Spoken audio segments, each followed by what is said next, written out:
എല്ലാവർക്കും നമസ്കാരം. Teach from ഹാർട്ടിൻ്റെ പുതിയൊരു വീഡിയോയിലേക്ക് സ്വാഗതം. എൻ്റെ പ്രിയപ്പെട്ട NS+2 വിദ്യാർത്ഥികളെ, ഞാൻ നിങ്ങളുടെ സ്വന്തം ശ്രീലയ ടീച്ചർ.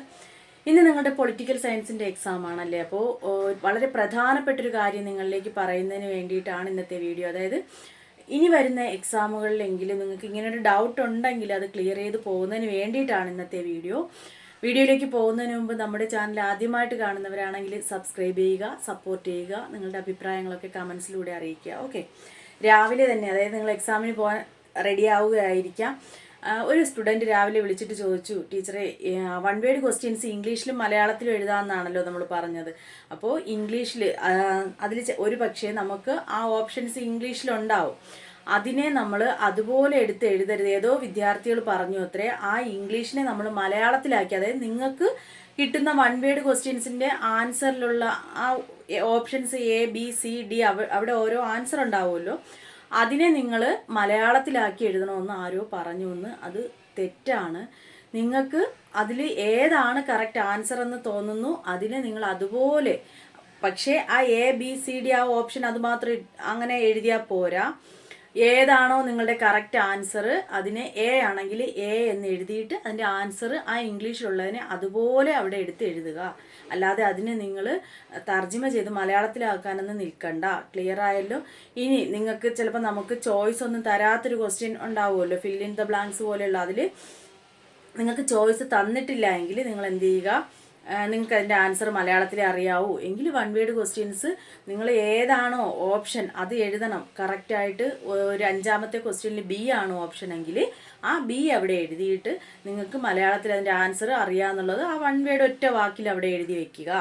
അവിടെ ഓപ്ഷൻസ് തന്നിട്ടുണ്ടെങ്കിൽ ഏത് ക്വസ്റ്റ്യൻ നമ്പറാണോ നമ്പർ ഇട്ട ശേഷം ABCD ഏതാണോ നിങ്ങൾ എഴുതാൻ ഉദ്ദേശിക്കുന്ന ആൻസർ, ആ ആൻസർ അവിടെ എടുത്തിട്ട് ആ ഇംഗ്ലീഷ് അതുപോലെ എഴുതി വയ്ക്കുക. ഇപ്പോൾ ക്ലിയർ ആയല്ലോ? അല്ലാതെ ഇംഗ്ലീഷിലുള്ള ആൻസറിനെ നിങ്ങൾ മലയാളത്തിലേക്ക് ആക്കാനൊന്നും അതിലേക്ക് മാറ്റാനൊന്നും നിൽക്കരുത്. ഓക്കെ, ഇതൊരു പ്രധാനപ്പെട്ട കാര്യം നിങ്ങൾ ശ്രദ്ധിക്കേണ്ട. മറ്റൊരു പ്രധാനപ്പെട്ട കാര്യം, നിങ്ങൾക്കറിയാം ഇപ്പം മോഡൽ ക്വസ്റ്റ്യൻ പേപ്പറിൽ ക്വസ്റ്റ്യൻ നമുക്ക് കുറച്ച് സെക്ഷൻ A എന്ന് പറഞ്ഞിട്ട് നമുക്ക് ആ സെക്ഷൻ Aയിൽ നിന്ന് എന്ത് ചെയ്യും, ഒരു 2 മാർക്കിൻ്റെ കുറേ ക്വസ്റ്റ്യൻ തരും. പിന്നെ നമ്മൾ വന്നിട്ട് കാണുന്നത് ഓപ്ഷണൽ മൊഡ്യൂളിൽ നിന്നുള്ള 2 മാർക്കിൻ്റെ ക്വസ്റ്റ്യൻ ആയിരിക്കും. പിന്നെ വരുന്നത് നമ്മൾ ആ സെക്ഷൻ Aയിൽ നിന്നുള്ള 5 മാർക്കിൻ്റെ. ഇങ്ങനെയൊക്കെയാണ് ചോദിക്കുന്നത്. നിങ്ങൾ ശ്രദ്ധിക്കേണ്ട ഒരു പ്രധാനപ്പെട്ട കാര്യം, പലരും ഇത് തെറ്റിച്ചു അല്ലെങ്കിൽ ഇത് ചെയ്തിട്ടില്ല എന്നാണ് അറിയുന്നത്. നമ്മൾ ഏത് ക്വസ്റ്റ്യനാണോ എഴുതുന്നത് ആ എഴുതുന്ന ക്വസ്റ്റ്യൻ അതിനൊരു ഹെഡിങ് ഉണ്ടാവുമല്ലോ.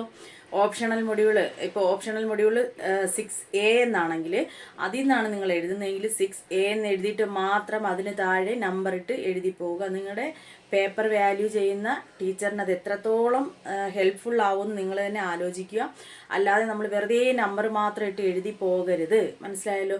സെക്ഷൻ A എല്ലാത്തിനും ഒരു ഹെഡിങ് ഉണ്ടാവും. എന്നിട്ട് മാത്രമാണ് നിങ്ങളുടെ ക്വസ്റ്റ്യൻസ് തുടങ്ങുന്നത്, നിങ്ങൾക്ക് ആൻസർ ചെയ്യാനായിട്ട് തുടങ്ങുന്നത്.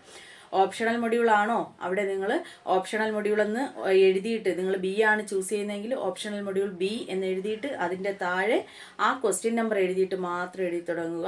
അതുപോലെ ഉണ്ടാവും സെക്ഷൻ A എന്നായിരിക്കും അല്ലെങ്കിൽ സെക്ഷൻ B. എല്ലാ ക്വസ്റ്റ്യൻസിന് മുന്നിലും ഒരു തലക്കെട്ട് ഹെഡിങ് ഉണ്ടാവും. എന്നിട്ട് മാത്രമാണ് ക്വസ്റ്റ്യൻസ് സ്റ്റാർട്ട് ചെയ്യുക. ശ്രദ്ധിക്കുക, ഏത് ക്വസ്റ്റ്യൻ എഴുതുമ്പോഴും നമ്മൾ ആ ഹെഡിങ് എഴുതിയിട്ട് മാത്രം എഴുതി പോവുകയാണെങ്കിൽ അത് വളരെ നല്ല കാര്യമായിരിക്കും.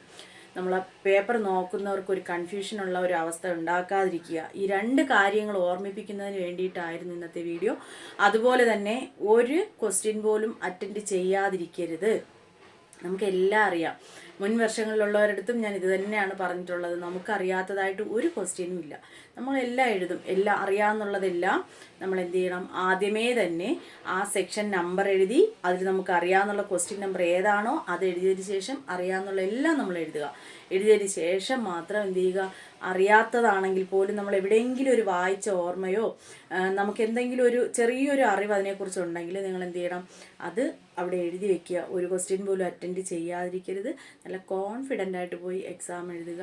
ജയിക്കും അല്ലെങ്കിൽ എനിക്കൊരു 60% മാർക്ക് കിട്ടും എന്നുള്ള പ്രതീക്ഷയിൽ തന്നെ നിങ്ങൾ പോയി എഴുതുക. ഇപ്പോൾ ഹിസ്റ്ററിയുടെ ക്വസ്റ്റ്യൻ പേപ്പർ ഞാൻ നോക്കിയിട്ട് ഭയങ്കര ടഫായിട്ടൊന്നും എനിക്ക് തോന്നിയില്ല.